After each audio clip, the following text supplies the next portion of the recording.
Holy flash forward, Batman! Tiki here, and I am taking my first steps into watching each and every episode of Batman Beyond for the first time. Dragon, tell them why we're here.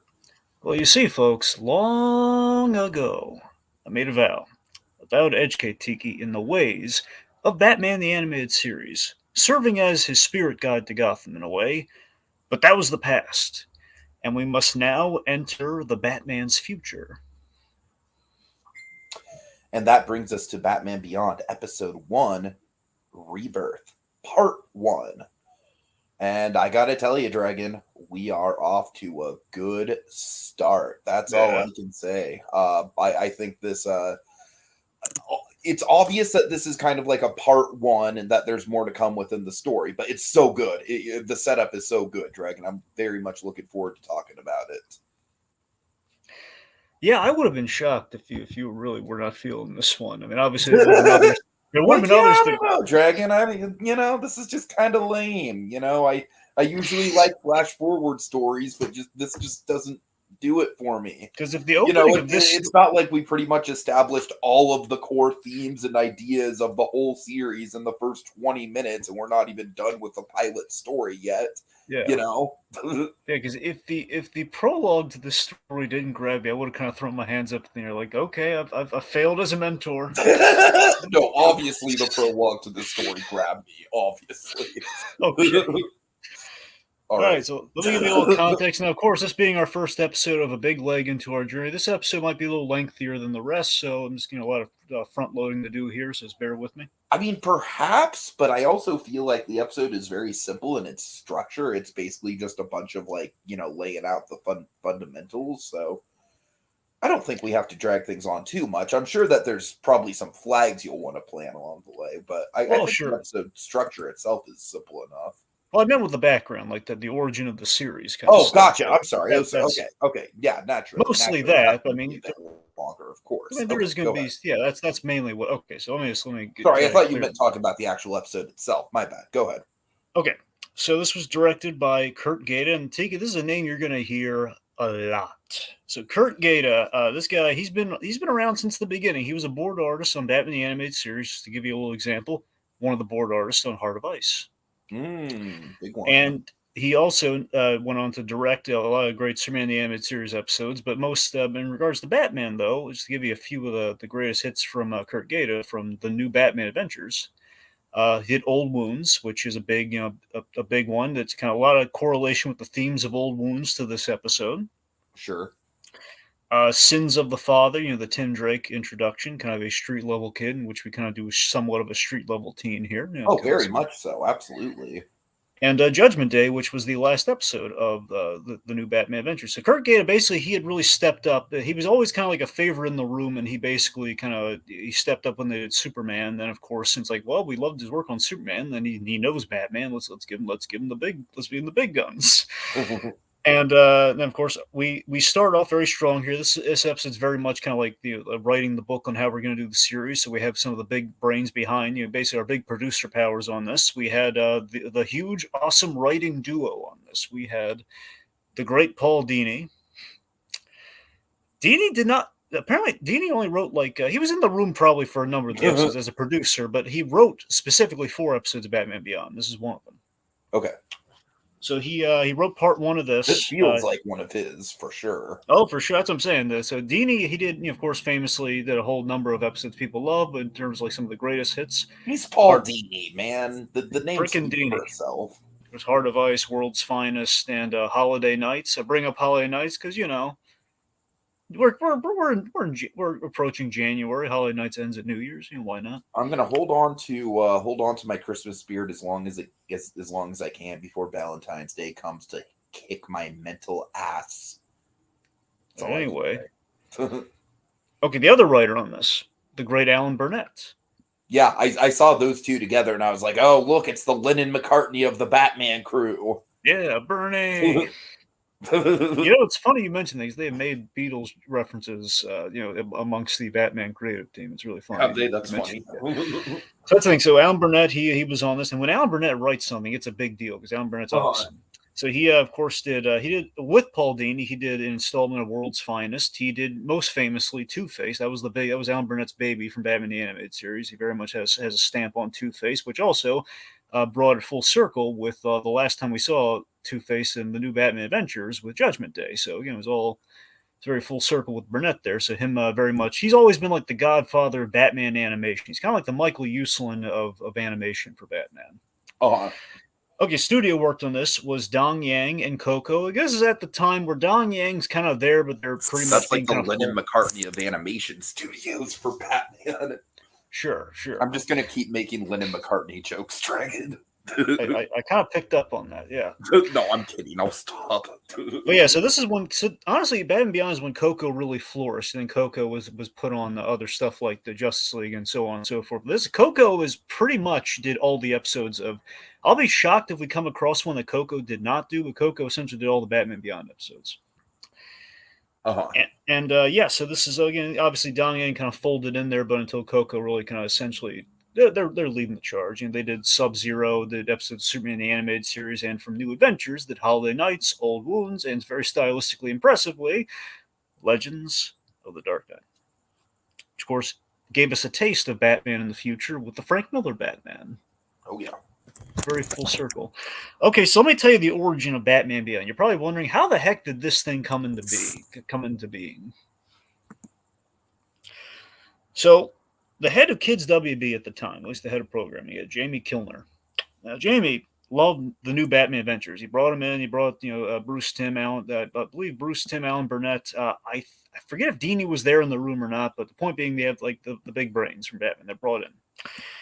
And basically, he said, "Guys, I love the show, but you know what? Then you had that network executive talk kind of creep in there. Guys, it's good, but it's skewing a little old. Can we kind of youthen it up a little bit? Can we get basically some like funky cyberpunk nightclubs in the mix?" Well, it's so funny you mentioned that. So here's he basically said he said two dreaded words that filled all the creatives in the room with utter fear and panic. He said teenage Batman. Oh man! Well, I mean that is more or less the premise. So. Well, that's the thing. So initially that is said, and it fills him with fear of just God, teenage Batman isn't like so. You mean like basically? Do you think they had like a Mr. Plinkett style like oh no? Internally, yes. Internally, absolutely. So there's a panic. It's in the room. They're playing it cool. And it says like, so you want like another psych? Like, no, not really. Just basically he's ushering them to like, yeah, we want a teen in the bat suit, to get the youth appeal, essentially. And what they did, and it's insane the luck that the creatives from the DCAU had, Tiki. It really is when you think about it, compared to the creatives what they're going through now in the live action or just animation in general. Yeah, sure. But that's like, so think about this. So they're in the room and they basically pitched on the fly. This was literally just sprung on them. So, like, so what do you think? And they basically pitched a vague version of Batman Beyond in the room. And this is so I guess we're kind of thinking this. But I assume Terry McGinnis was kind of pitched in there in a rough sense. And then he says, yeah, it's generally where we're thinking. And he says, so give us like a week or so. Maybe we'll dress this up for you, give you some storyboards, etc. And he says, no, you guys got the green light. You're all good to go. So they're like jaw dropped, like, oh God, we're doing this now. It's like they just came up with something on the fly. They got a green light, and it's like this is unprecedented. It's like, hey, you're doing the show. You told me in the room that do your show. We love Batman, of course. So they have like a moment from a biopic, Tiki. They have a conversation in a parking lot. Okay. The parking lot conversation essentially is Bruce Timm and just kind of like gobsmacked. He has phone conversations with Dini, which makes me think like shit. I can't believe that actually worked. Now what? Well, more was like, do we want to do this? It was just the constant question of him calling Dini over the weekend after this parking lot conversation. He's like, oh God, we can't possibly do this. This is like this is in violation of everything. We're doing like the generic kid show thing. This is madness. Literally, Dini kind of jokes about it, but he's very cavalier about this sort of thing. So I think it was a serious conversation to a degree. Like Dini and Tim were talking about, do we quit? Like they were thinking about like at this point in time, you did not have Justice League or anything. It was like, okay, Uh-huh, uh-huh. we're probably ramping down on Superman. New Adventures is still going on, but again, network executives are fickle, and they're throwing this at us. So it's like, I don't. Do we quit over this? Because I don't think if we can't do this out of force, we got to do this out of love, man. So Yeah, right. let me tell you the hero. Let me tell you the next. We love Bruce Timm, and more so, we adore Paul Dini. We love the old guard. Good old Alan Burnett. We love Bernie. Well, We love if more of these guys created like super compelling autobiographical comics, we might, like love more of them on a more, parasocial level. But Well, again, we love the old guard, but here's something sure. I barely talked about, and here's something we really got to hype because this guy really he flourished in Batman Beyond. This is where the man earned his name and even earned his own Batman show in the future. Not in the future like this future, but in years down the line, Mhm. he eventually got Beware the Batman. Oh, okay. Glenn Murakami. All right. So Glenn Murakami? Murakami, yes, Murakami. Huh. That's going to be easy to remember because Murakami is the last name of one of my favorite authors. Okay. Mm-hmm. So, Glenn Murakami, hero of Batman Beyond. This guy was an art director on the animated series. I believe mainly the new Batman Adventures. I think he was there since the beginning as like a board art. I'm not sure, but point being, Glenn Murakami, he basically pointed out to him. He basically kind of like turned all the fear and dread into like, guys, he's glass half full essentially. Like, guys, this is like a new playground. We think about the world building we can do with Batman's history. Right. And that kind of hooked Dini, and Dini was like, Dini did what he does best. He basically filled in the logical progressions. Well, okay, if we're in the future, and just he kind of fielded through the Bruce Wayne side of things. And it sounds to me like the I breakdown believe was that if I were to guess, I would say that once they factored in the old man Bruce, that was kind of like the aha moment. Exactly. So if I'm a bet, I believe what happened was Dini was pretty much like the Bruce Wayne, like how do we meld the old guard into like basically he figured out Neo Gotham and how all that works. And Glenn Murakami, he obviously plussed that with the art direction. How do you physically realize that? But beyond that, I think Glenn was probably more so the Terry McGinnis side of things. If I'm betting that. Okay, that makes sense. Yeah. So Paul Dini's filling in the logical progressions, and then Bruce Timm's coming in there, and they're basically on the fly. They're kind of, but not officially, creating like a bible of like how this show is going to go. So a lot of creativity in the room. Basically, it turned into something fun versus like the worst homework assignment you could ever be assigned. And Glenn Murakami, he was a first-time producer, and Bruce Timm likes the joke that he gave him the when you're a first-time producer, you're wigging out over everything and trying to perfect every detail. And Glenn was very much that because he was kind of captaining the ship in certain regards on this show, and he was at least creatively. And Bruce Timm had to give him the talk. Oh no. This love is basically gave him like the first time producer talk. Basically, okay, man, you got to amp it down a little bit. Okay, you're gonna right, yeah, for sure. Just Glenn, we love you, buddy. You got us on this ship, but you gotta dial it back. So the original names for Batman Beyond, quite entertaining. Oh no. So there were three names. There was the Tomorrow Night. And then there was the one that was pretty much gonna happen was Batman Tomorrow. I mean, I don't hate either of those titles, but I feel like Batman Beyond just is so much better. And then there was B2. Okay, yeah, that's bad. And that sounds like something straight out of the 90s culture. So that's the thing. So they were going to tell me that was not ripped straight from T2 Dragon. I don't believe so. I'm really? Pretty sure. I don't believe. I think it was honestly the B2 thing. I think there was also B squared. So I don't know if B2 came from B squared. Oh, B squared, sure. Yeah. Regardless, so what happened was, again, they were leaning towards like the Tomorrow Night, or I believe Batman Tomorrow. But here's what happened: they realized there's a promo issue there of like every time they would play the promos of like Batman Tomorrow. Oh yeah, right. They couldn't do it because there's like a lot of concept art in which it's like that Batman Tomorrow. Like I'm pretty sure Batman Tomorrow was the working title for the thing until they realized, okay, we cannot call it this. So they went with Batman Beyond. Tomorrow, Batman Tomorrow. It's kind of like the Static Shock thing where you look at the show. He is never called Batman Beyond. It's just Batman. No, yeah, totally, yeah.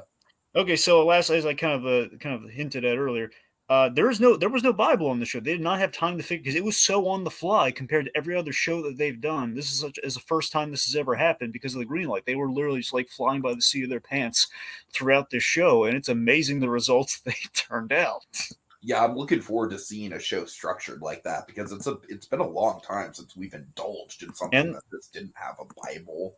I will tease this for you. The first season, different than the other two seasons. That's not a bad thing, but that's something to say that the first season does something ambitiously that the other seasons do not, that kind of paves the way for what we do in Justice League. Okay, okay. At very least, Justice League Unlimited. So, again, this is also, as a last thing, the DCAU at its busiest at this point in time, because, again, you had 3 shows going on at the same time. You had the new Batman Adventures, you had Superman, the animated series, like getting into its 3rd season, New Adventures probably getting into its 2nd, and you have Batman Beyond getting off the ground. That's 3 shows Uh-huh. at once. It's crazy. All right. So finally, we're ready. Okay, so let's go ahead and hunker down. Let's talk about Batman's Last Adventure. Yeah, so this is a really good kind of like a lot of setup right off the bat. Some exposition about the state of the Wayne Company. Yeah. So this was Alan Burnett's pitch, by the way. In case it feels very Dini-esque, and I'm sure Dini had a little flourish here and there, but this is all Burnett, baby. This is The gun thing feels incredibly when he it does, and I'm sure like they might have added some beats in there that were Dini beats, but when Alan Burnett pitched the gun in the room, they lost their minds out of like as fanboys, like, oh my god! No, yeah, and it works so well, yeah. And you feel it. So essentially, what's happening here? So we're seeing Batman's last adventure in the suit.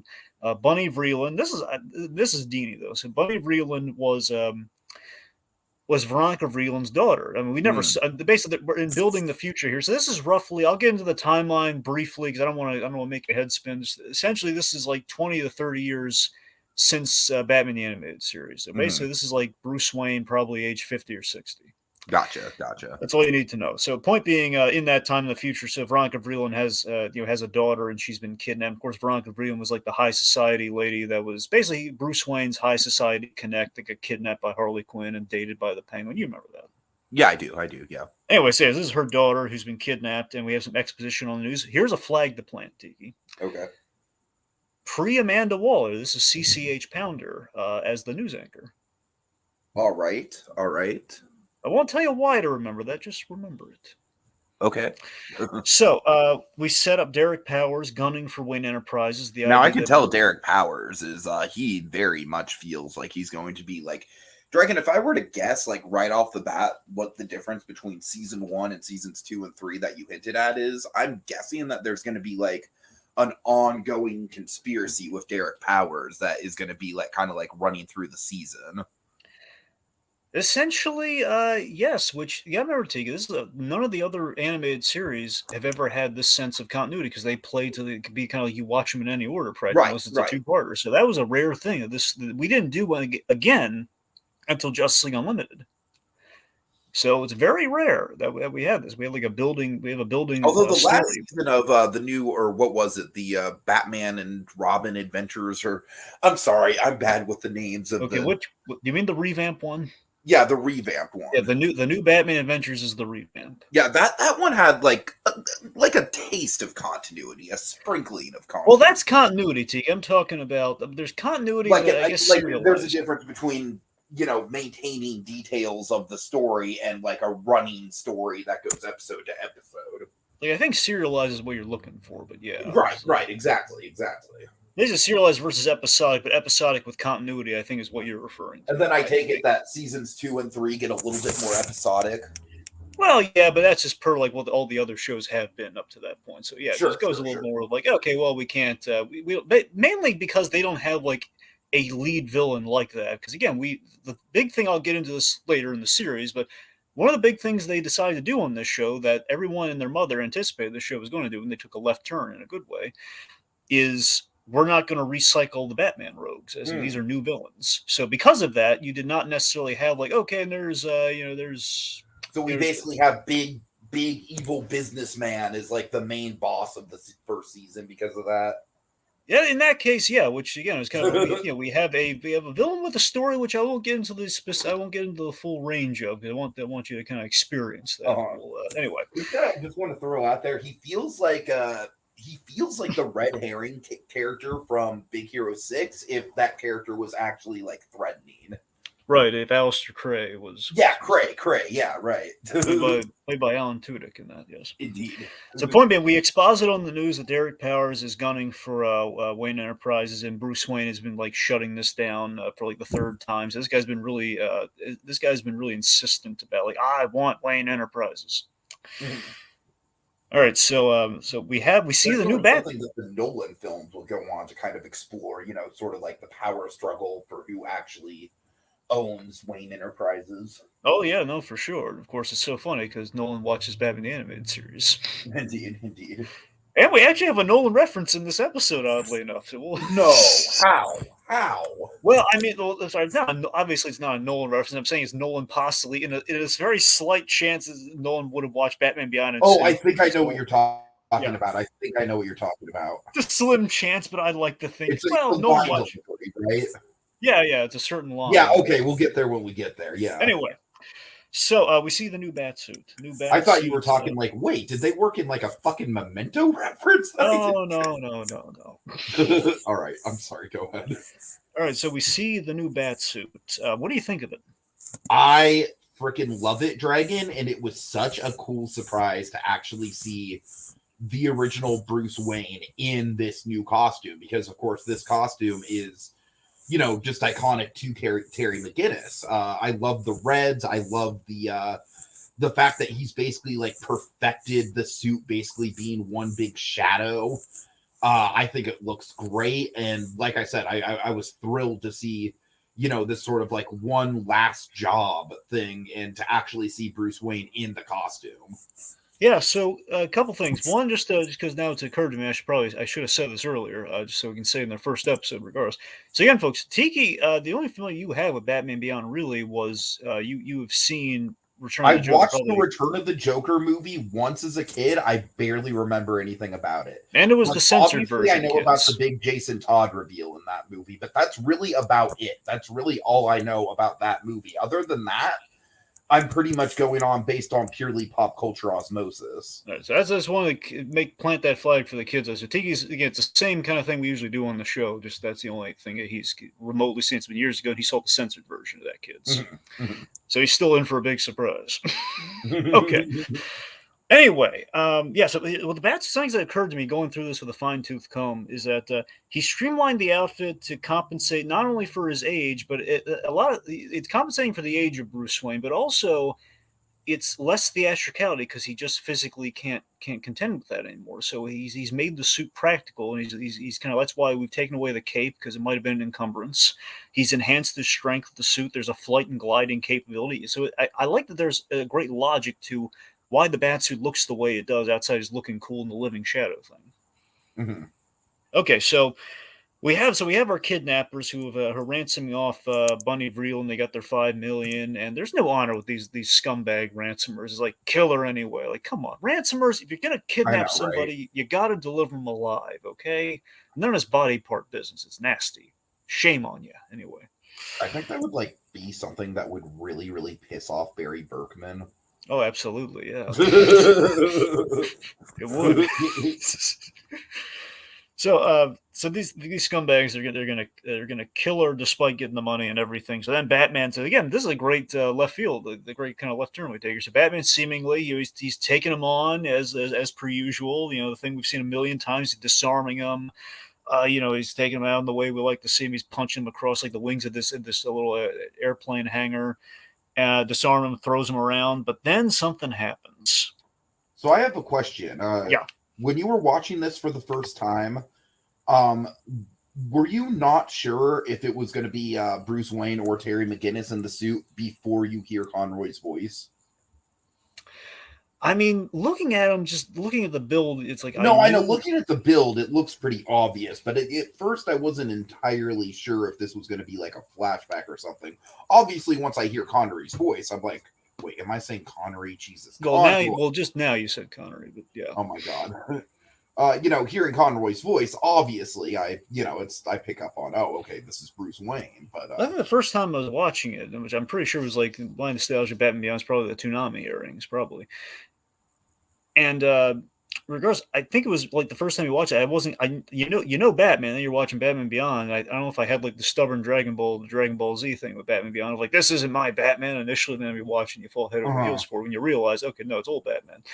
It's I didn't know what to expect Terry McGinnis. I didn't know what Terry McGinnis sounded like, so I think I was purely Oh, expecting. okay, got it. So you're just seeing this, and it's still Batman. It's just Yeah. Batman in a new. Okay, that So, makes I mean, sense. I think, I mean, I'm pretty sure that's kind of the experience Uh-huh. I had with it way back when I was for the first time. It's like you're watching this scene and you're being sucked. And he's like, you hear like a Batman Beyond concept, and you see it's a very different looking Batman who maybe looks younger, but but again, I hadn't seen him out of the suit or But really then, of heard course, him. he looks younger. But then the scene just Yeah, instantly subverts that. exactly. So it kind of throws you for a loop. Like, wait a minute, this isn't the young Bat. What's going on here? Mhm. So, anyways, of course, Sundance. So we have the utter dread. And this is a horrific scene here where Batman has a heart attack in the field. Yeah. I mean, they really play it for broke, man. They go really realistic Now, with it. the only other time we've seen Batman this happen to Batman is Dark Knight Returns, which obviously, when you're doing Batman Beyond, you got to look a little bit at Dark Knight Returns in terms of doing your Batman, especially I this feel like one. a lot of the old Bruce Wayne stuff is probably like not lifted from that, of course, but probably inspired by it. That is the big challenge of the show, where the temptation to just do Dark Knight Returns as a series is there, and they very much did their own thing with it. But yeah, I mean, that's the fascinating thing. Every time you talk about old Batman, you have two versions of that. You have Dark Knight Returns, and you have Batman Beyond. I think when people say old Mhm. Batman, they are thinking Batman Beyond before they're thinking Dark Knight Returns. Honestly, I think. I don't know. But yeah, so you have like this the thing that I think the only other time we've seen it was Dark Knight Returns. So it's kind of interesting that there's a lot of heft when Batman is this vulnerable in the field. We so rarely ever see it this way. Sure. So yeah, and it's so basically he is he's trying to kind of power on through it, and he tries to say, "Bunny Bruce, are you all right?" And you hear the weakness in Conroy's voice, and then they have like the thug, and they're in like this hangar, and they have like tools and like like stuff to mechanical stuff to work on the plane. So this guy grabs a big honking wrench. And bam, and the closest they've ever, you gotta remember that they were dissuaded from doing Jason Todd in the show because of the crowbar thing. So the Of closest course, they yeah. got to the crowbars, this guy with a huge wrench, just like hitting Batman. And there was a BS&P note during this scene, and you'll notice they basically pulled the Hitchcock here. They can't show the wrench hitting him, Mhm. but they can show the I wind up definitely though. noticed one area of clever, effective censorship when we get into the death of McGinnis's dad. Oh yeah.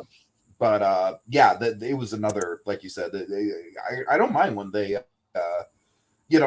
I've oftentimes said I think sometimes a solid cutaway can be just as effective as actually seeing the No, it's because you violence. absolutely feel every hit, even though again they're doing Yeah, literally the totally, Hitchcock thing, where totally. you're not seeing it, but you're feeling it. You're I not seeing honestly that think lady the get sound design is always going to be the most important factor and stuff like that. because you hear the meat getting hit inside that suit, man. It's Mhm. it's brutal. So mid fight, okay, here we go. God, the big gobsmacking moment of the DCAU. Let's be frank. So mid fight, Batman is down, and this thug knows it. And he's just relishing this. He's saying, "Oh, ever since I was a kid, big bad Batman." Someone with Big Bad when in the Alan Burnett episodes with Big Bad Harv and I then know, Big Bad. right? Ever since I was a kid, Big Bad Batman making life hard for guys like me. And then you have like the oh my god moment in the room, writing it, and then for anyone watching in their living rooms, just Batman earlier, a guy, a thug, he gets kicked over, and earlier he disarmed a guy whose gun dropped to the floor, and this rack focus kills me every time. Where Batman's on the ground, and you see Mhm. You the see the gun dread. and you see him like kind of like knowing that he has to do it, but obviously not wanting to. You see the utter dread in Batman's face, like we've never really seen before in a situation like this, and you just see it like the rag and folks. You can you connect the dots, like what he's thinking right now, and he grabs the gun, and it's Batman pulling a gun on a criminal. And I love the detail of the point and the tremble, where there's like a little tremble. It's a question of, is it weakness, or is it just Batman's that regretful of the desperate situation he's in right now, that he is like, where's that tremble coming from? Uh-huh. And the thug is in shock. Again, this guy already moments ago said he knows about the legend of Batman and everything. Of course, oh, Batman doesn't kill anyone. and just seeing the eyes squint, like when Batman does the bat glare and he's squinting his eyes right there, that conveys Batman's ready to kill this man. And that no, but it's less so like ready to kill out of malice. Yeah. It's absolutely a survival situation more than anything. The thing looking back on this, one of my favorite moments in Batman the Animated Series is in I Am the Night, where Batman, in terms of like, if you ever wonder what Batman's ending is, Kevin Conroy delivered this perfect line about one day I'm going to go down. It's either going to be Joker, Two-Face, or some punk who gets I lucky remember and Tiki. this, yeah. Rewatching this, it kind of occurs to me like, oh god, this is the payoff. It's almost kind of that like line. his fear realized. Yeah, totally. And it's kind of like the self-effacing challenge here of like, and it's not even one of the A-list villains, man. It's just some random punk. So that's the thing. Think about it. And in a sense, it's the prophecy coming to light here, where it's like it's not Batman's literal death here, but it is the death of the Batman concept. So this thing does kill a punk. A punk who gets lucky literally is the death of Batman. So Batman, he pulls that gun, he terrifies this guy, and he runs outside, and he gives up to the cops. I do love how effectively the gun does turn the tables, and I feel like if it didn't do that so effectively, it might not have had the same sort of impact on Bruce, where, you know, Bruce can just see in that moment right away, like, oh, yeah, like all my years of just, you know, being concerned about the power of these things has just been proven right because I just brought this really scary guy to his knees just by the sight of it, basically. Yeah. Again, the Batman with that intent to kill. I mean, even now, self-defense, that's a scary thing of like, if we can push him that far, God knows what else is going to happen. Right. This guy threatens to throw people off roofs. He's crazy. Okay. So the kidnapper is arrested, but then we have this utterly sad, devastating moment of Batman. Yeah, Dragon, walk us through the shutting down the Batcave really quick. I'm going to grab a coffee. I will be back in like 2 seconds. I'm sorry. All right. So yeah, folks, this is an utterly sad moment that Conroy conveys so perfectly here, where he's just Batman's out of breath and he's like bleeding, which again, little censorship thing where again, so rarely can you have your character bleed, and there he is. He's bleeding to show you the importance of this moment. He's unmasked. Okay, I'm back. Okay, so he's unmasked. He's unmasked himself, and he's looking at the gun. Literally, our image right here, folks. He's looking at the gun with utter horror. I mean, that still frame alone, Dragon. Like this is just like it's art right here. Like you could totally, like this to me is like one of those like single frames that just absolutely like totally. It's Batman just totally. It's like a blue meth painting of Batman, Dragon. You know what I mean? Yeah, I mean, this Mask of the Phantasm is the blue meth, like, you know, like full story of Batman. This is the blue meth still image of Batman. Quite possibly, yes. And I tell you, man, it's him looking at the gun with this utter, like, kind of, like, just the horror and shock at his own actions that he's done what he swore he would never do. And this is not like dead man possessing him and he's picking up a gun. This is like he did it of his own free will. And again, for completely understandable reasons. Like he was gonna die if he didn't do this. And he didn't want to kill this guy. And I mean, he knows he would have pulled that trigger, and that's what's killing him right now. And he's just looking at that, horrified that he's basically breaking, you know, a large part of his vow. And it would have been gun and murder. I mean, he's like just looking at this face right now, you know, even though his parents have obviously, like, you know, at this point in his life, he's probably way older than his parents were when they died. But still, I'm sure the thing going through his mind is like, what would my parents think in this situation? You know what I mean? Absolutely. Yeah. I mean, for me, I'm not just saying this because we all miss him, but I mean, clearly we do. But I just want to give credit to Conroy. It just shows you what he had in this character, where Batman doesn't say anything until the very end of our prologue. The best way to give lip service to Conroy throughout this podcast is to just sort of, and this is just a suggestion for our format, I think we should point out moments where Conroy becomes the great Conroy. Right. So here's a moment of the great Conroy. Absolutely. Where seriously, it's so uncanny because again, he's had such a stamp on this character, and this is the last time essentially. I mean, there's going to be I won't get into specifics, but let's just say, not factoring in Justice League, obviously, but essentially chronologically, this is the last time, you know, he is young Bruce Wayne. or not even young, but he's the last time he was Bruce Wayne before becoming old. It's the last time he's Batman, Dragon. No, that's true. It's the last time that he's Batman in the costume. That's the simplest way to put it. Well, I was going to save that for later, but yes, you're right, though. It's the last time that he is. But yes, at the point that he is. The vulnerability here that he basically hearing the ADR kind of like gasp and breath, like the sound effects, like just hearing like a defeated man being breathless and silent, and you can kind of sense that. But then he only has one line in this scene when he just walks out of frame and into the Batcave. And we take like a last look at the Batcave, like the history of this man has led, the T-Rex, the Penny, Scarface, the Joker playing card, you name it. All the suits are in display cases. You'll notice those suits are hung in that display case for a reason. All the Bat family are retired at this point. He was the last one. I definitely took note of that for sure. Yep. And then of course he hangs up the Batman Beyond suit. Mm-hmm. And he says, the Great Conroy comes out here, kids. Absolutely. This is totally a Great Conroy moment, Dragon. That's what I'm saying. Without like a hesitation, probably a lot of internal regret, but not a moment of hesitation, because he knows it was time. This is the nail in the coffin here. It's like, never again. Never again. That's the last line Batman utters. And correct me if I'm wrong, but isn't that what gets us to our opening titles? Yeah, that's the thing. So never again. Then we turns out the lights, and the last light is on the Batman Beyond suit. Okay, so that is just like a perfect it's a goddamn masterful cold open. Like honestly, I mean, honestly, as far as animated shows go, it might be like one of the all-time most effective cold opens. And I mean, I gotta tell you, I think it probably stands toe to toe with something like like with some of the better cold opens that we think of, like the Breaking Bad of it all. It's in league with the other. It's in that, it's in that same league where it really is just, it tells you everything you need to know about the world and about the state of Bruce Wayne himself without even introducing you to the actual lead character of the show. It's perfect.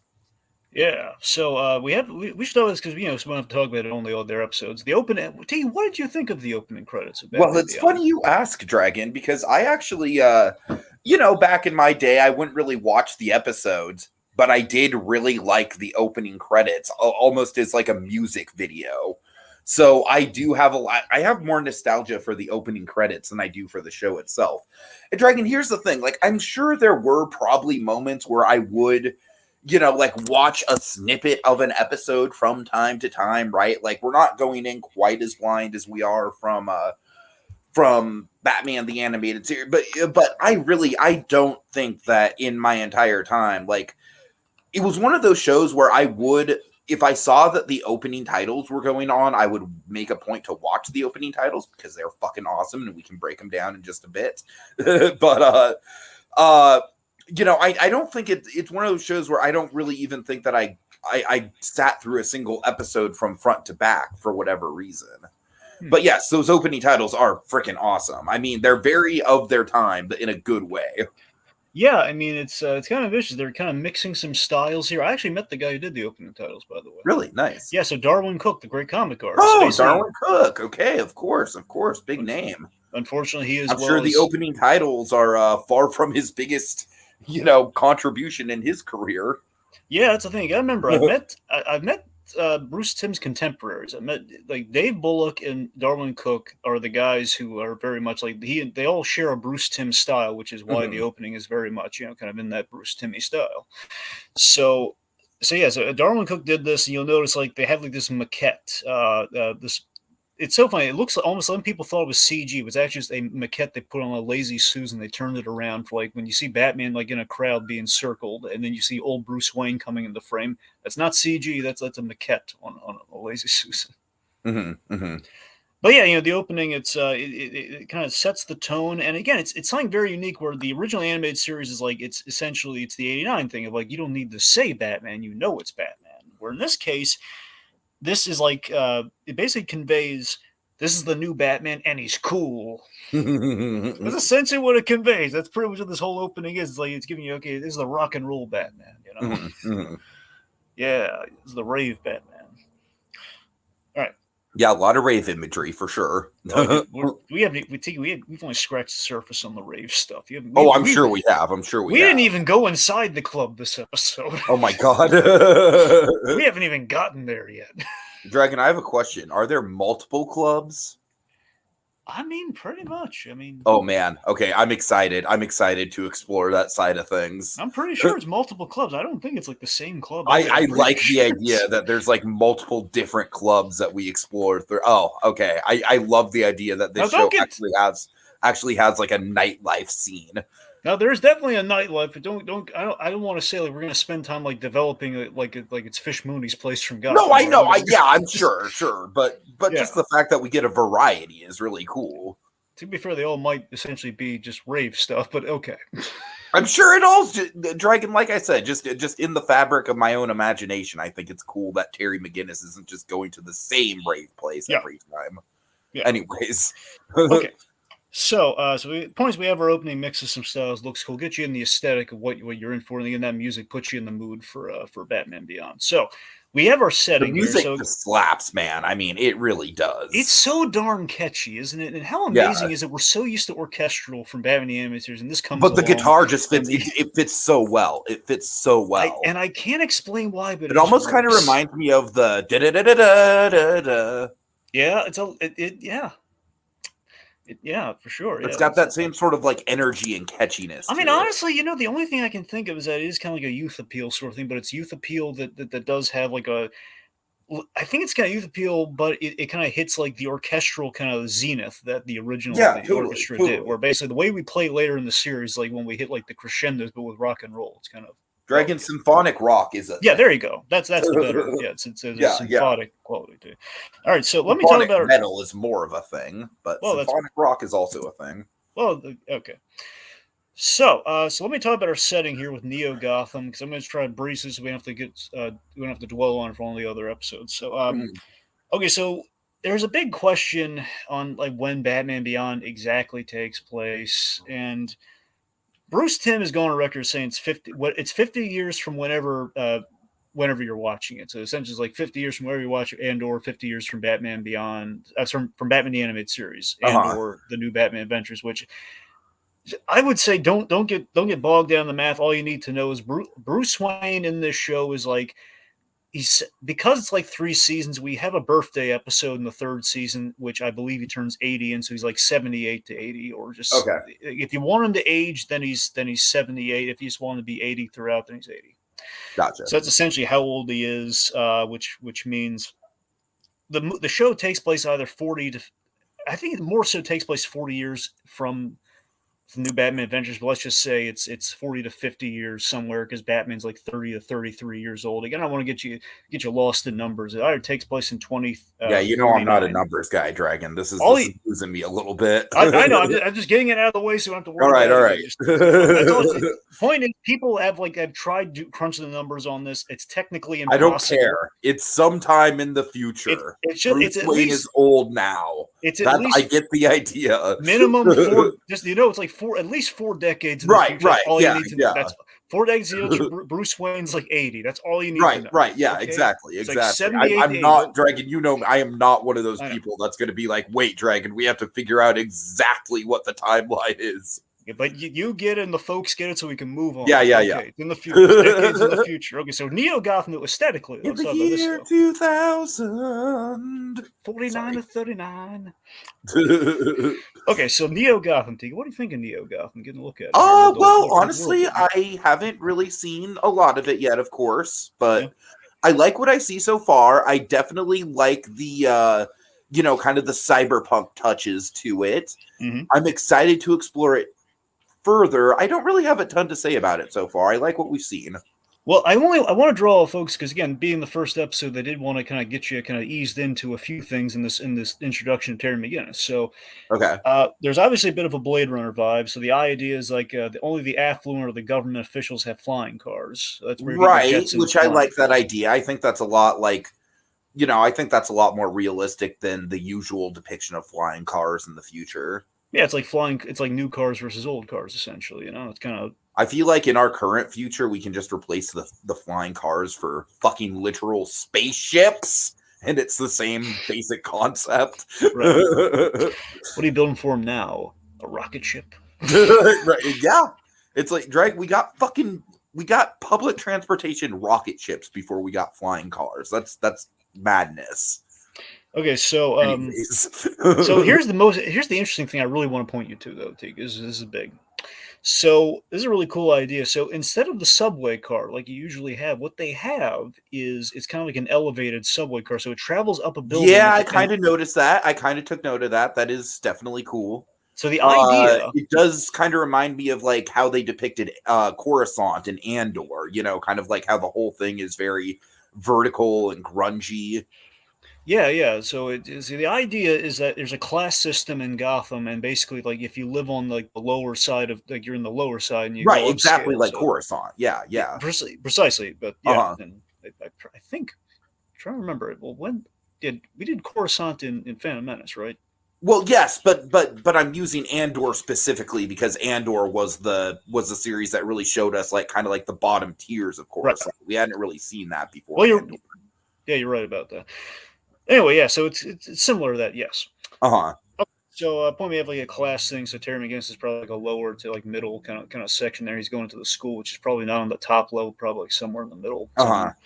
Anyway, so we have like the elevated subway cars is a cool idea, and the news anchors, by the way, are AI. By the way, in case you didn't notice, that's Oh, I did not catch up on that. Okay, so I'll they're definitely not have to pick up on that. They are not living people. That's just like their Okay, computer programs that's that spit interesting. out That's interesting. computer programs that spit out the exposition. So they were ahead of their time in that. Where we're headed, Dragon. I know they were ahead of their time. Again, they got most of it right. Not everything. All right. So one of the big world building things that we need to break down with this scene that I do really like, and I'm excited to see how they explore it in the future of the show, is the idea of the Jokers. Oh yeah. I like it a lot, Dragon. I really do. Like the whole idea is that you can kind of like the Joker's legacy and influence has kind of like bled out into the city, and it's kind of like, he's more of a legend than he is an actual man, but it seems like there's a gang, if not an entire subculture of people who are kind of adapting his I like how vague it is right now. I like that I don't necessarily know the extent of them. I'm excited to figure that out. But I do like how they kind of like have like they're kind of like on a spectrum of intimidating. Like I think this one guy in the train is frankly a bit more intimidating than the group that Harry runs into either later, where that's more just kind of like we literally have a guy dressed in the Mark Hamill Joker suit and just clearly not, you know what I mean? We kind of draw attention to like he is not doing the Mark Hamill Joker thing very well. So like I said, it's interesting that there's like not all of these Jokers are going to be the same threat level. You know what I mean? Am I making sense there? No, you're absolutely on point here. This is exactly, that's cool, there's going to be different groups of Jokers. There's really like three core groups, but the idea is like you have like random guys. Like it's never quite the same Jokers all the time, but some of them will come back because like the design. Like for example, Scab's going to come back one more time. Okay, cool. And then we're going to have. He does have a really good design. In season 2, we have kind of a new batch of. There's an episode where we get kind of like a new batch of Jokers. The idea is like these Jokers are a subculture, and they are very much the big idea here, which is really cool, is that it's tragic. Joker's legacy outlasted Batman. That's what's so sad. Right. Totally. I mean, it kind of gives like, for me, I think it might be the most tragic element of the whole show, in spite of all the other, all the other pathos that we get within this episode. And if anything, Batman probably feels bad because he kind of helped Joker achieve that status. But it's always that classic argument of like, did Batman help influence the crazy people to put on costumes and do theatrics and everything? And you feel horrible for him because Batman would have kept going until he died. But him again, that's the big thing. The big things this show has going for it. Terry McGinnis never finds out what happened in the prologue. So because of that, it's like there's that element of like Batman just like he always has that shame about what happened and the fact like he took himself out of the equation on that because he could never trust himself in that suit again. Sure. So yeah, it's a lot of tragedy going on. And also we also learn in the exposition before we get into Scab, Wayne Powers. So Bruce Wayne, he's lost the will Mhm. after he retired. He didn't bother with fighting Derek Powers. Very Derek much Powers. some Dark Knight Rises stuff going on here. Oh yeah, for sure. And Powers just he took it. So Uh-huh. we got McKinnis on the car here. We have Scab. He's just causing trouble. Gee, it's Spray almost painting. as if the guy's last name is sort of a pun on his character traits. Yeah. I'm sorry, go ahead. All right, so Scab's causing trouble here, and he is rather intimidating. It's the idea. It feels like vagrancy that you see on the street, but if the guy was very pointedly, if you knew like a vagrant on the street had a gun, essentially that's Right, kind of what it feels like. exactly. It's Yeah. like, what if the squeegee guys had guns? Do you have the squeegee? Because I have the squeegee guys.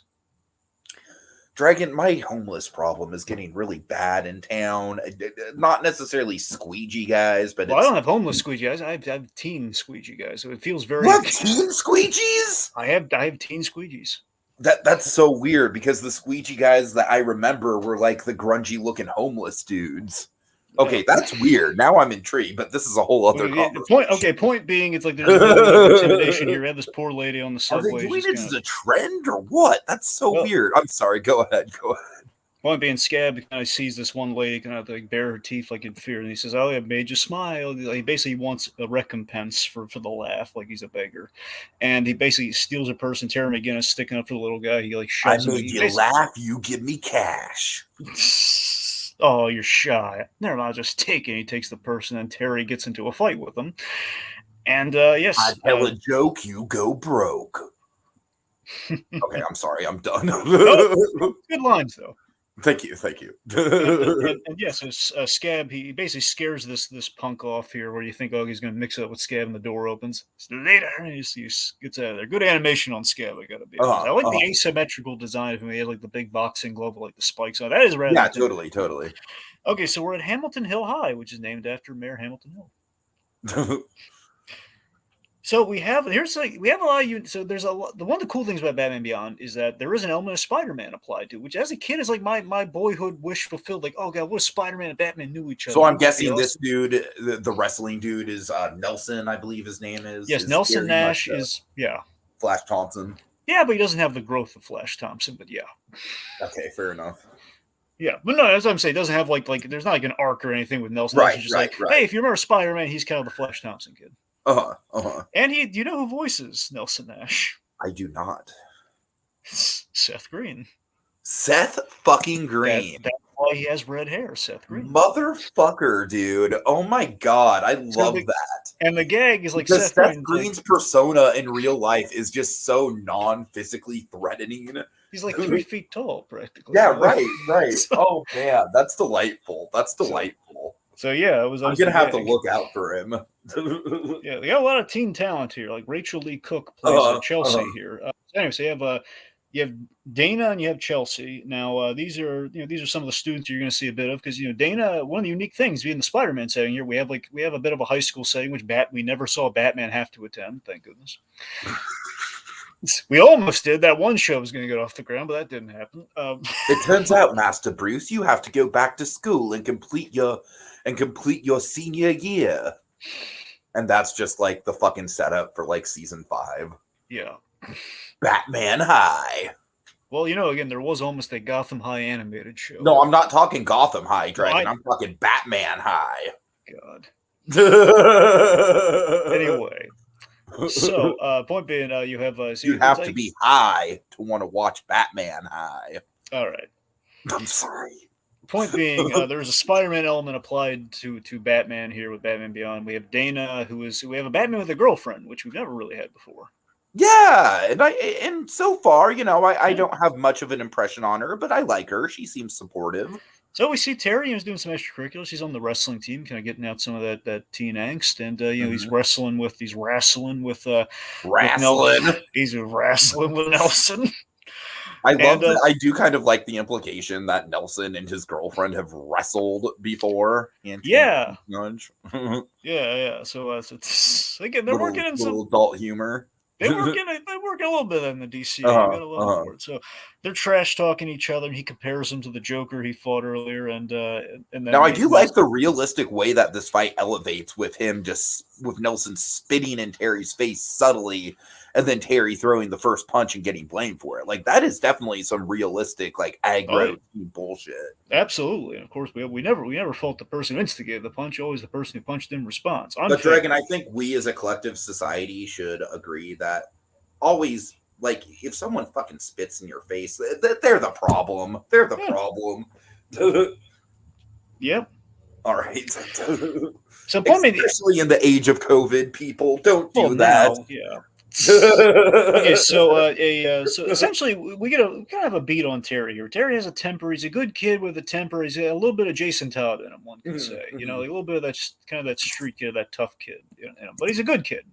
I mean, Jason Todd is like literally his brother. So, well, I'm kidding. I'm kidding. Yeah, he looks a lot like him. I'm actually kind of excited to see more of that kid. Yeah. All right. Anyway, well, that was Tim Drake, but I think. Oh no, you're right. He does look a lot like Tim Drake. Because I thought you were joking with the Jason Todd thing, but yeah. No, but seriously, his brother does look a lot like Tim Drake. Am I wrong? Oh, well, no, for sure, yeah. Yeah, Maddie looks a lot. Yeah, like yeah. Tim Drake, yes. So, let's see. Point being, he gets into a fight. He gets thrown out, and then we meet his father, who always Warren McGinnis always struck me because he reminds me a lot of my father in terms of his design, which always kind of weirds me out. I mean, dare I say he's almost kind of got a little bit of a Gordon look to him. I know that too. That is. Anyway, so this guy, man, this was a great subversion of expectations because, like, throughout the episode, I was kind of setting up like, oh, okay, like, I think it's cool that they have, like, Terry's father who's going to be in his own kind of corporate espionage storyline. And, like a bit of a more proactive parental figure than we usually get in these shows. And also I like that there's kind of a little bit of a rift. And then, no, they just fucking take that away really quick. Yeah. But it's a good way we kind of shift gears here, where you're thinking, okay, it's going to be all about the teen boy here. Which, by the way, totally. It is a good way to shift gears from like, okay, there is way bigger shit at play than just like the teen angst. Like, yeah, I hate you, Dad. I mentioned this with Treasure Planet, but do you see what I was going for with the whole? Does Terry McGinnis remind you a little bit of Jim Hawkins? A little bit. I could totally see that. Yeah. It kind of adds fuel to the fire. He's not a bad kid, but at the same time, he's maybe not on the best track. Oh, of course, yeah. Like, like Terry McGinnis has been the Juvie. We're going to get into this later in the series. He's been the Juvie. Okay. So, also, it's funny. It always fueled the fire for, man, Joseph Gordon-Levitt really should have played Terry McGinnis in a Batman. Yeah. Should have. So, Warren McGinnis here, so he's, essentially he's in research at Wayne Powers, and he gets a call from Harry, who's, I believe, in the kind of the chemist side of things. He's kind of in the science division, probably. Harry here. So basically, I'm something of a scientist myself. Okay. Sorry, I had to.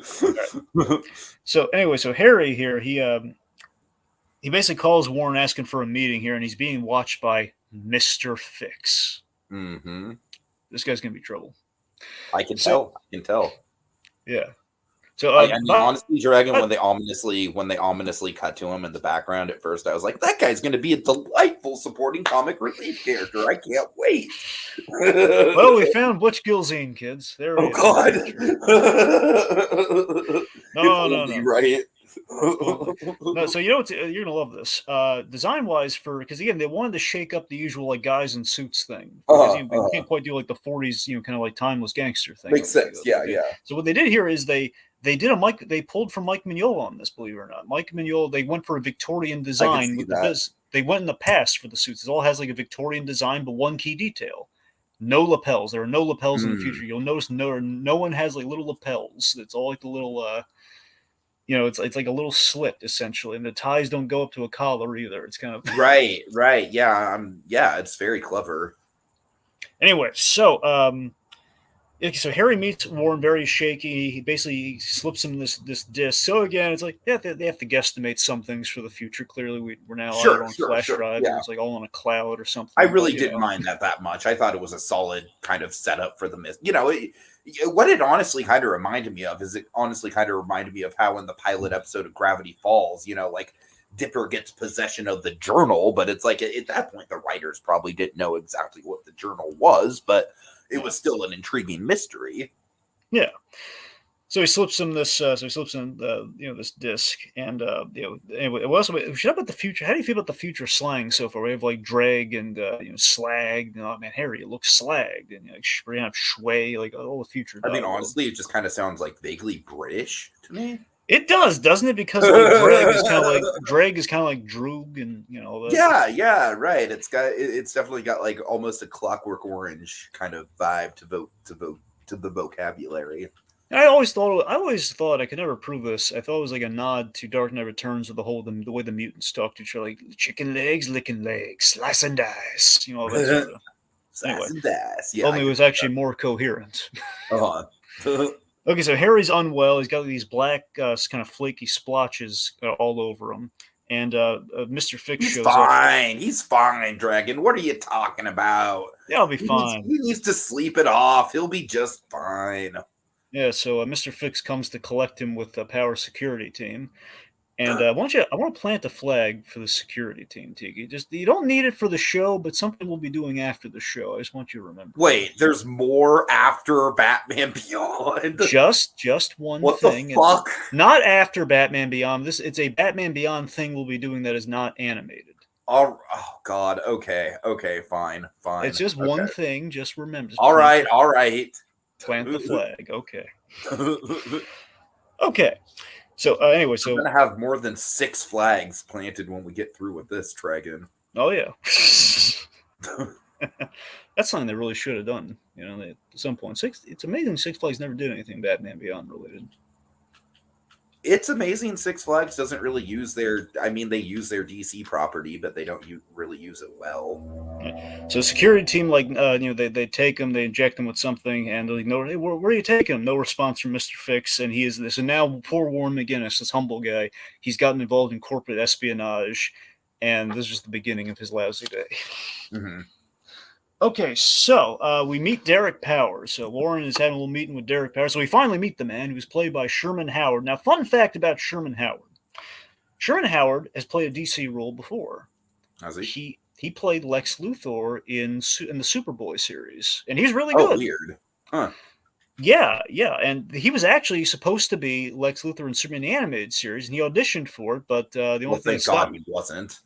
Well, that's the thing. So what happened was he was a lock for the role, and then Clancy Brown walked in. And he honestly, Dragon, just from the little I've seen of Lex Luthor from Justice League, like Clancy Brown is now my definitive Lex Luthor. I know, right?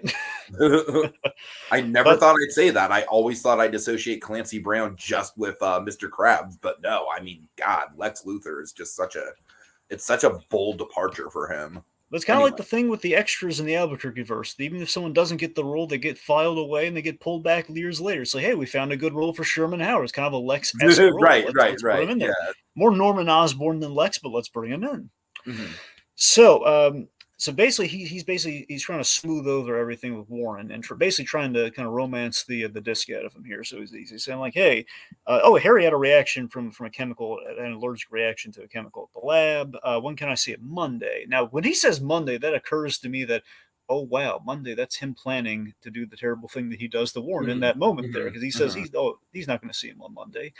Where's the disc? Did he have anything on him, like a file? Like, he doesn't outright ask where's the disc. He says a disc of his happened to be misplaced. Do you know anything about that? No idea.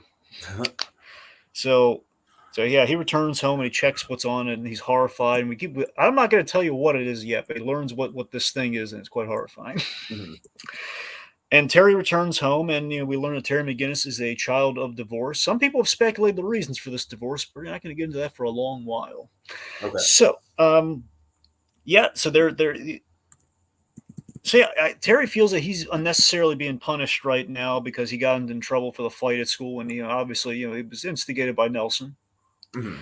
And Warren just thinks like, okay, it's him getting like juvie again. Essentially, it's like it's that temper of his, and he calls him out on it. They have a real nasty fight, and it's a Well, realistic yeah, I fight. mean, one of probably the most effective thing that he does is the wall punch, Dragon. I think that really goes to show, like, it says a lot with a little as far as just, the strain on these two and their relationship. And you get a sense there's some love there, but it definitely is Yeah, like they're in yeah. a hard place. I don't know how recent the divorce was, but yeah, it's rough. Mm-hmm. So anyway, the most cutting line that he says, and you feel in the room, this is almost like a How to Train Your Dragon-esque moment here, where he says like, "Oh yeah, and I'll be a big success like you." And then you Right, see right. What kills me is you see how hurt Warren is by that, and then he kind of gets perspective on the situation. Terry says, "I'm leaving," and again, just a lot of regret on both sides. He doesn't like yell, "Terry, Dragon, get it's back that here!" classic How to Train Your Dragon, like Yep. moment of regret after the fact. And I just love that Warren is like, he's not yelling at him to get back. Like, Terry, come on. Like, he wants to, he thinks they went too far and he wants to fix it. And then sadly, speaking of fix it, Terry leaves and there's Mr. Fix. Yep. Bum, bum, bum. So we're at Club 54, which is a nod to Studio 54, but Dragon, in the future. tell me about Club 54. Give me the cell for Club 54. Well, you've heard of Studio 54. This has nothing on that. Studio 54, no raves at all. Club 54, raves up the wazoo. You got a fancy car, you drive it around, park it recklessly, and go on in there and dance like it's the opening credits. All right. Club yeah, 54, like I said, I'm very excited to get into the rave culture of this series. Yes, so again, we have kind of that Batman Spider mix here, where he has a girlfriend, he has a family, and he's got some troubles, and he's trying to blow off some steam by visiting Dana at the rave, essentially. Yeah. And of course, Nelson's showing up. You think that's going to be trouble, but then nope, the Jokers arrive. And like I said, Dragon, this guy is very much, at least I read him as less intimidating than the Subway Joker because he's literally in the Mark Hamill getup. Yeah. He's peacocking. He's trying to. Yeah, he's making a mockery of it, frankly. Do you know what's hilarious about this Joker, Tiggy? What? Now, he's going to come back, not a whole lot, but occasionally, because again, he's recognizable for that reason you said. But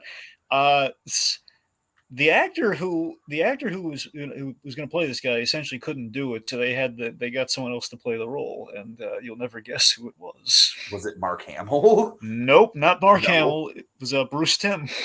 Bruce Timm. Bruce Timm. And this guy's name is J-Man, by the way. That's what this Joker's called. So yeah, he voiced. The rumor was Rina Romana, who went on to voice Batman in the Batman, the animated show, was supposed to play this Joker, and it kind of fell through. So yeah.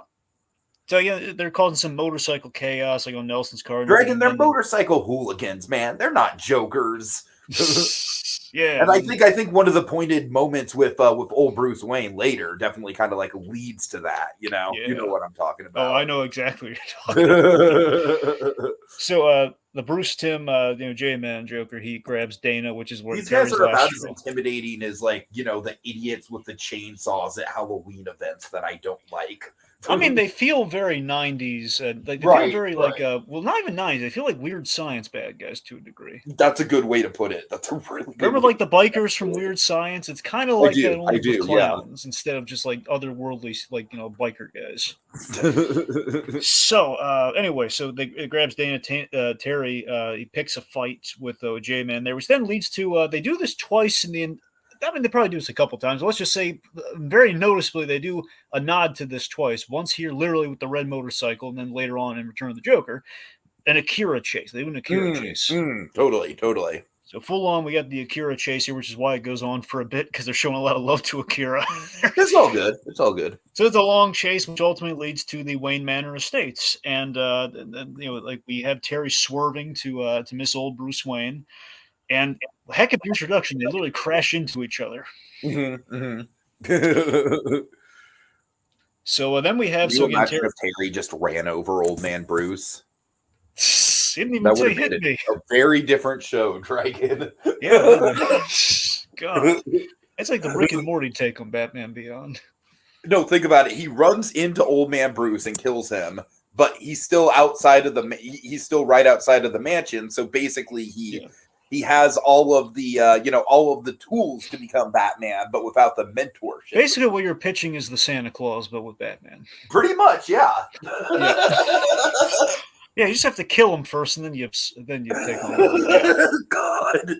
Unless you're watching the Disney Plus show, but we're not going to talk about that here. All right, so yeah, this stupid, lame Mark Hamill lookalike motherfucker gets into Bruce Wayne's face, Dragon.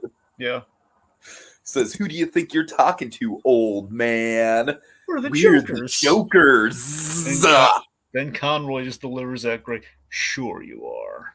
And now, it's just like, yeah, I love that line, obviously, because it's like, yeah, bro, come on now, child.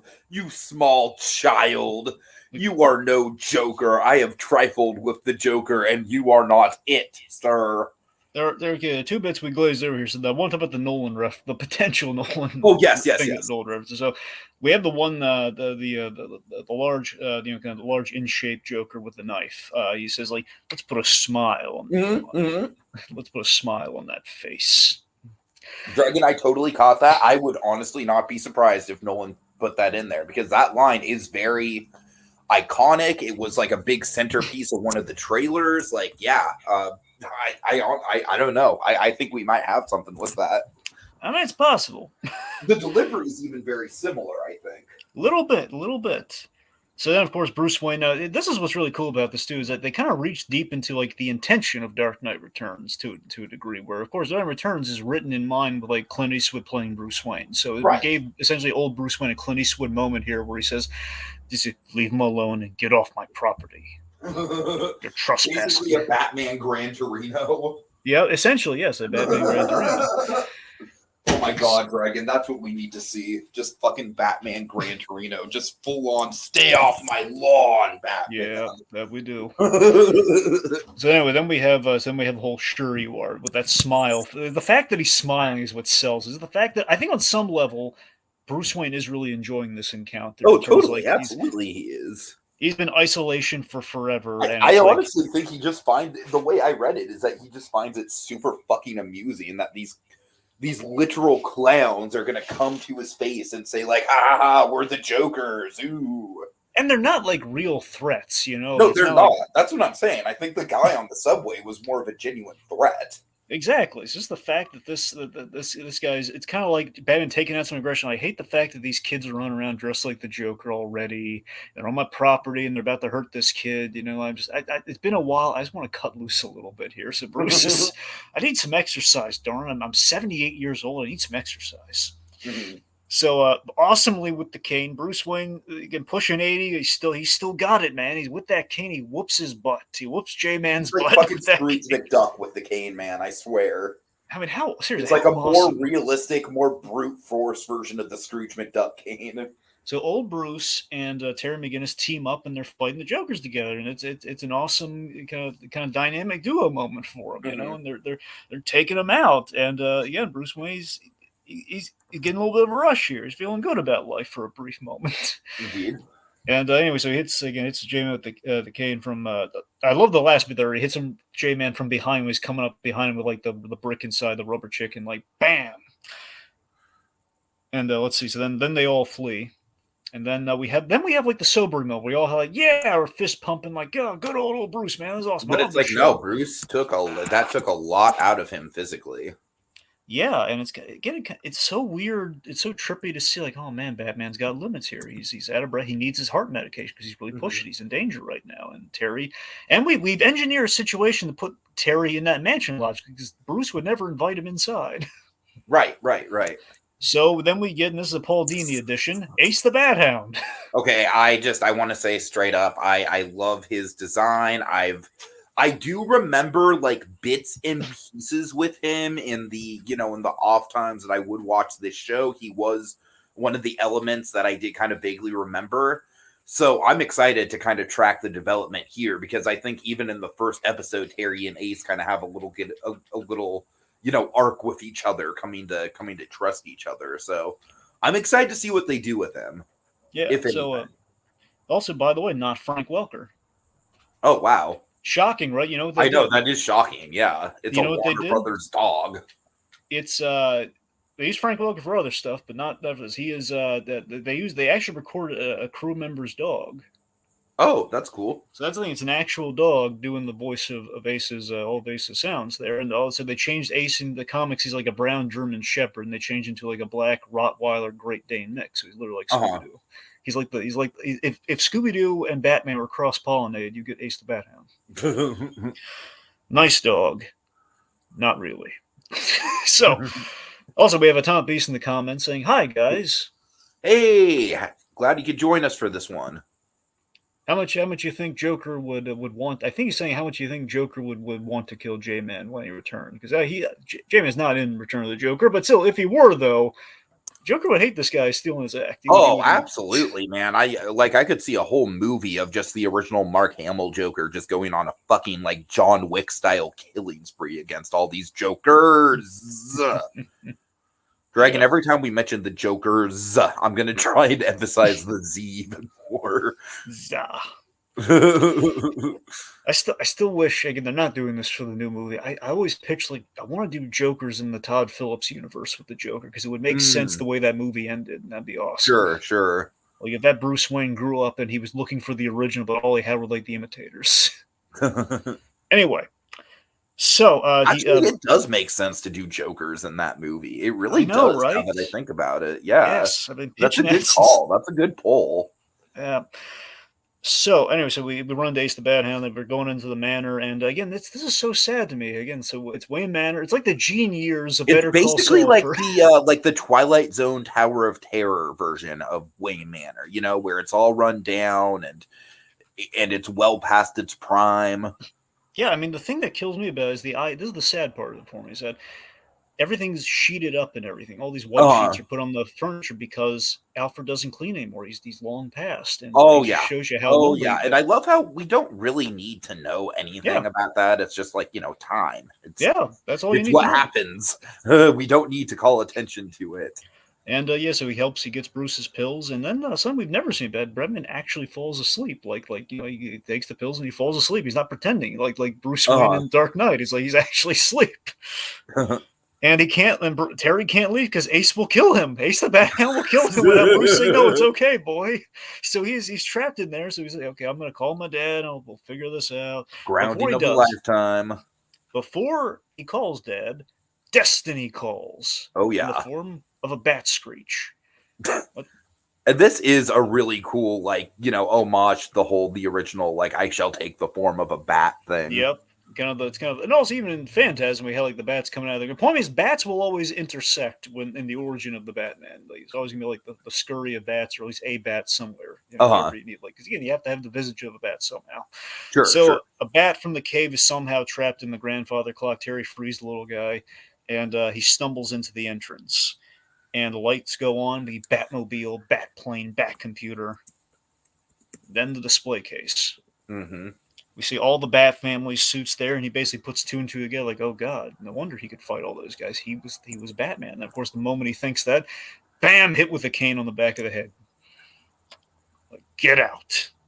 Just let out by Ace the Bat. It's very instant. We didn't dwell on it. We didn't drag it out. It's basically a smash cut. Yeah, it's a smash cut. And I love how the dog is kind of trained by old Bruce here. Essentially, no, don't maul him. Just usher him out. Usher him out. Yeah. Totally. And it's just, well, it's not like I did anything wrong. Terry's absolutely right. He didn't do anything wrong. I mean, Bruce needs because Alfred's not around. No one's doing maintenance on the house. A bat's stuck in the clock. Exactly, yeah. So then we have the sad part, kids. Grab the tissues. So Terry returns home, and he finds his house has seemingly been attacked by Jokers. Dragon, I gotta say, man, I was kind of floored by this development, man. I really was. Because obviously, like I said, I don't really know that much about the show from, except for just the basic pop culture osmosis of, I knew about the Jokers, I knew about the raves, obviously I knew about Old Man Bruce, but that's really about it, So yeah, for something this dramatic and formulaic to the character to happen so early on, I was shocked, but obviously down for it from a writing perspective. Yeah. I mean, it's kind of interesting when you look at this episode just in a vacuum, where we open on kind of a tragedy. It didn't involve a murder, but kind of a tragedy of sorts, and we kind of end on kind of a tragedy of Terry McGinnis. So again, we're kind of pairing these characters, we're putting these characters on a paralleling track to meet up with each other. And that tragedy is kind of like separated by decades, is going to put them on a collision course with each other. Mm-hmm. So yes, of course, Warren McGinnis has, and we play it very realistically here. And again, they're taking a nod from original Spider-Man, where in the original Spider-Man comic, it was not done with the car, the car thief. It was done at Uncle Ben was murdered in a home invasion, like a burglary. Uh-huh. So we kind of do that here, where his mother's on the scene and trying to like saying it was Joker's, and he just Terry just runs in disbelief. And the way we play Wilford, oh god, how I feel so bad. We've gotten so far. Will Friedle's great in this show. I think you're going to fall in love with him more as we go on, because obviously we're kind of wrapped up in the old Bruce Wayne of it all this episode. Sure, of course, naturally. We're going to get more Will Friedle in the next one, I assure you. But still, it's the fact that Will Friedle, of course, Ron Stoppable from Kim Possible, does such a dramatic turn. No, I have to remember that it's Ron Stoppable. Like, I think that's gonna, if I remember that in my mind, I think it's gonna make me appreciate the performance even more, just because of the, like the range. It's funnier because I'm pretty sure he did this before. Yeah, he did this before Kim Possible, so it's kind of funny to see him but yeah, he is phenomenal. He's hysterical comedy. Also, he's voiced Deadpool as well, so he's got all sorts of. I could totally see Deadpool. Yeah. Yeah. So, anyways, he runs in there as this dramatic turn of saying "Dad," and of course, oh god, it's horrible. And this is what I'm talking about with the censorship, where we do not see the body at all. We just cut to him running in the wall, and but I think that's super effective, man. I think it tells you everything you need to know. I don't think it would have been any more effective if we actually had seen a body. No, absolutely. So we cut back basically after the funeral, and we see Derek Powers on the news, basically doing platitudes like "I won't rest until I find the Jokers that murdered." Yeah, this guy's clearly the villain. Yeah. There's nothing cuddly about this guy. So Terry, let's see. So Terry is raising. I love this with Terry. This is what really gets me on the rewatch. The fact that he's posing the question to his mother. So the thing that doesn't add up here is why would he? And as a kid, I was thinking it was at face value Joker's kill his father because he fought the Jokers earlier. But I love that Terry's bringing this up of why would he open the door if it was the Jokers? That doesn't make any sense. Right. Basically, he's on to the fact that it was a cover-up, and it's and of course the Joker's graffiti is it's probably pretty easy to mimic. Ha ha ha! Yeah, that's all you got to do. Right. Yeah. So here's the thing: if it wasn't Terry, the idea that Terry's motive here for Daniel Craig from Knives Out would be infuriated. Yeah, I would be. It's so fucking dumb. Well, Glass Onion specifically. Just assume that it's the Joker's because it says ha ha ha. Anyone can write ha ha ha. All right. Okay. So, but I like this though. Again, Terry he's really dwelling on this mainly because if it was the Jokers, he blames himself because he got into a fight with him because of because of tempers and stuff. He didn't play it passive his father might have. Anyway. So point is Terry needs closure more so he needs justice for his father, and he feels he should have been there, and he feels terrible. This is Will Friedle is killing in this performance of this scene. Oh, absolutely! This is definitely his standout moment of the episode for sure. And just because, again, we played him as the nonchalant, kind of toughish guy, again, the angsty. This is his call to action, though. Yeah, exactly. This is where he's going, I yelled at him, Mom. We had a fight. And you feel so bad for this kid. You do, do. And again, the compelling, him comprehending here's the thing, he's at an age where Bruce Wayne was now. Bruce Wayne was far younger than anyone should have to lose their parents at, especially in such a violent way. And so he processed that in a dramatic way, which, of course, resulted in the Batman. Terry McGinnis does not have that. Terry McGinnis is 17 years old, so he's had at least he's a year separated from adulthood. So he didn't quite see this coming, and he's just you see him processing the loss in more of debatably a healthier way, but still a heart-wrenching way, which is kind of interesting. Sure. So he still needs he wants closure, and he's kind of processing that. As he's processing that, he's helping Mom clear out the boxes of Dad's stuff, and he drops one of the boxes. His brothers kind of teased him about it, and out of the picture frame of him and his father, which is a sweet. It's a very sweet, subtle touch, by the way. It's the fact that his father was still thinking. No, that was a really nice touch. Yeah, and agree. He hid the file in there, and of course he plays the file, and he finds out that something horrible's in there. Mm-hmm. And then he goes to take this to Bruce Wayne, and we reveal someone spying on the McGinnis family, and they're going to be going after Terry in the next episode. Mm-hmm. Yeah, So no, I like how this episode ends up, man. There's a lot going on. Like you said, there's the spies who are after Terry. There's like the kind of like the, oh hell yeah, let's have the moment, let's have the conversation, let's have that final team up. So I'm very stoked to go into the next episode, and of course we end things off with with that great like Terry pleading to the gates, and if you were really Batman, then you'd help me, and then that's kind of what gets Bruce to open up. Yeah, I can't go to the cops saying you're no Batman, you're an old fraud. And that Dragon, I feel like I don't know. Correct me if I'm wrong or if I'm off base here, but like I feel like the best way to get under old Bruce Wayne's skin is to say you're no Batman. Pretty much, yeah. But honestly, also remember, he kind of leads with the whole like, I think your company got my father killed. That's like, hey, you indirectly, your family's legacy, your family's name killed. Basically, the fact that you gave up on your family, right, killed my father. It's pretty dramatic stuff. Yeah. And again, on Kids WB, Kids WB just they didn't care. I love it. I love it. Was low key hardcore. That's the thing. It's so weird. The Fox was like, I don't think we can shatter the glass to like, nope, there's gonna go for it. Like, no, we can't. We gotta get them all Tommy guns. Like, went the full Bluth on it. It's like, think about it. Like the animated, the original animated series, like we gotta give them Tommy guns, and if they're gonna hold a gun, they can't fire it. Where it's like, no, we're gonna Batman hold a gun with intent to fire. The handgun too. Episode 1. Anyway, so again, Dana drops Terry off and he pleads his case, and then you see the last shot is like old Bruce. He lets the kid in. Like, okay, I'm gonna let this kid in. That's the end of the episode. All right, so something to say, Dragon. Final thoughts. I am, I think this was pretty much a perfect pilot. I really do. I think it set up just enough about the world and the characters to whet my appetite and leave me wanting more while still feeling like I didn't have anything that was kind of like hanging up and unexplained. Obviously, fantastic opening scene, really good cliffhanger, solid introduction to the world building. So yeah, very much hanging on to the next one. Yeah, I mean, it's so impressive to me with this episode that it's so compelling, and yet your new lead character does not even suit up in this episode. Right. We meet the Batman quota because of that amazing opening, mind you, but it's the fact of like, can you imagine how gutsy a sell this would have been? Like, okay, so the first half of this episode is going to be all set up, but we are not going to put him in the suit that we're selling all the toys for. And you got to respect the heck out of that. And again, you're getting a chance to know these characters, and we're learning. We know so much about Bruce Wayne without spelling it out, and it's just we convey so much dramatically here, and it fits. I mean, the prologue will always hold up. It's so odd that in Batman Beyond, 2 sequences will always go down in history for Batman Beyond, and oddly, both of them technically not Batman Beyond related. Mm-hmm. Technically being in the past with Bruce Wayne, but still, it's just the fact that we deliver that here.